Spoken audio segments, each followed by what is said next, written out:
In the previous chapter, many people lost their lives as a result of a plague, and others that desired the priesthood were consumed by the flame. To prevent this from happening again, God needs to solidify the priesthood of Aaron, and that's what we are going to see in this chapter. Numbers 17:1, and the Lord said to Moses, 17:2, speak to the Israelites and get from them rods or staves, one for each father's house, from all their leaders, according to their fathers' houses, 12 rods. Write every man's name on his rod. We are going to see staves or rods mentioned many times as we make our way through the Bible. We've already seen some so far with Moses during the Exodus performing miracles with his rod, from turning it to a snake and eating the snakes of the Egyptians to parting the Red Sea and the miracles in between. Often the leaders did not have crowns but had rods as their symbols of authority. And here we have a collection of the rods of the 12 tribes. Each of the leaders of the tribe would have their own rod, and it is to be inscribed with their name as part of this test. Numbers 17:3. You shall write Aaron's name on the rod of Levi, his great-grandfather, for there shall be one rod for the head of each father's house. So here we have an example with Aaron as the leader of the tribe of Levi, as the leader of the priesthood, and as the one selected by the Lord to be the leader of this priesthood. Numbers 17:4. You shall lay them up in the tent of meeting before the ark of the testimony, where I meet with you. So we have all these leaders. They all have their own rods, and they're to be all collected together and placed before the Ark of the Covenant, to be placed before the Lord so the Lord can make his decision on who he wants in his priesthood from among the 12 tribes. Numbers 17:5. And the rod of the man whom I choose shall bud, and I will make to cease from me the murmuring of the Israelites, which they murmur against you. The Lord has already appointed Aaron to be the high priest. He has already made his decision. But this test here is not for selecting the high priest, but it is for quelling the murmuring of the people. This is to be used as a sign to the people so that they know that God has indeed selected Aaron to be the high priest. And so all these rods are collected, and the Lord is going to make them bloom based upon whether or not they can have that position. This is a visual sign so that they will see. Numbers 17:6. And Moses spoke to the Israelites, and every one of their leaders gave him a rod or staff, one for each leader according to their fathers' houses, 12 rods, and the rod of Aaron was among their rod. 17:7. And Moses deposited the rods before the Lord in the tent of the testimony. So first we have this test explained and how it is going to work. And now Moses goes around to the different tribes and gets a staff from the different leaders of the different tribes. Make sure it is engraved with the person's name on it so they know whose staff it is. And then he brings these staves into the tent of meeting for God to perform his judgment and determine who among them can be the priest. Numbers 17:8.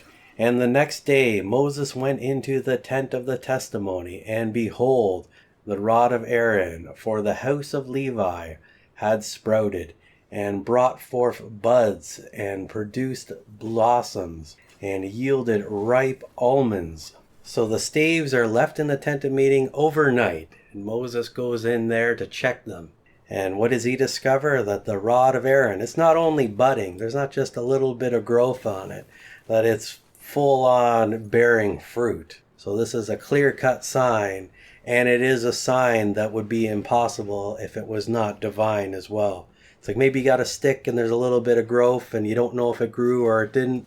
That's not the case here. This is an obvious sign that this staff was indeed selected by the Lord.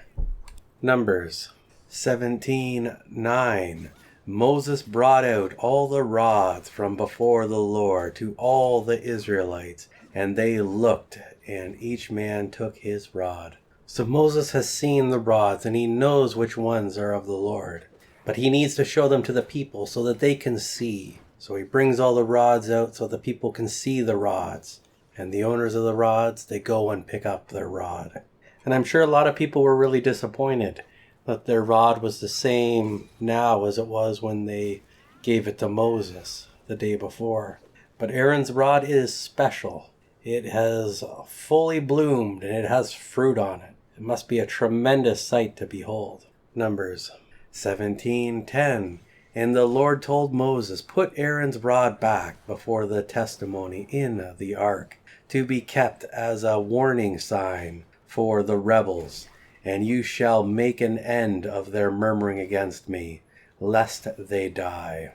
So this rod is symbolic of the rebellion that has occurred and the murmuring against the Lord. And it denotes the authority of Aaron and his bloodline as the priestly class. And it is to be kept as a remembrance or a sign of that event that has occurred.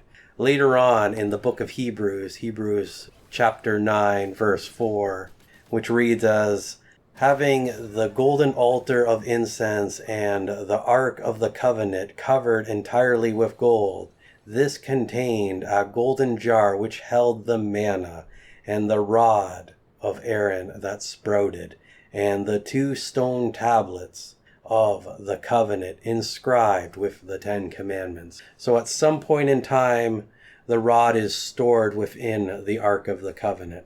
Maybe Aaron continued to use it after this for a while, and so the people would see this regularly as he performed his duties, or maybe it was stored in the Ark at that point in time. It's hard to say. I would think for something to have that symbolic power, if the people of Israel saw it at regular intervals, that they would remember that event that occurred with the rebellion and the death of all these different people.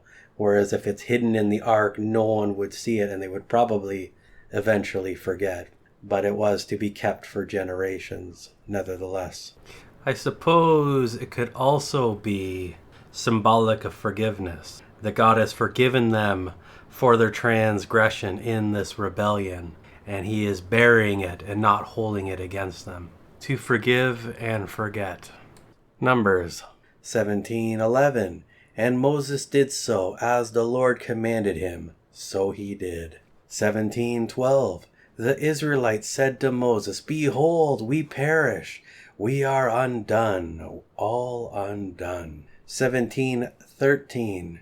Everyone who comes near the tabernacle of the Lord dies or shall die.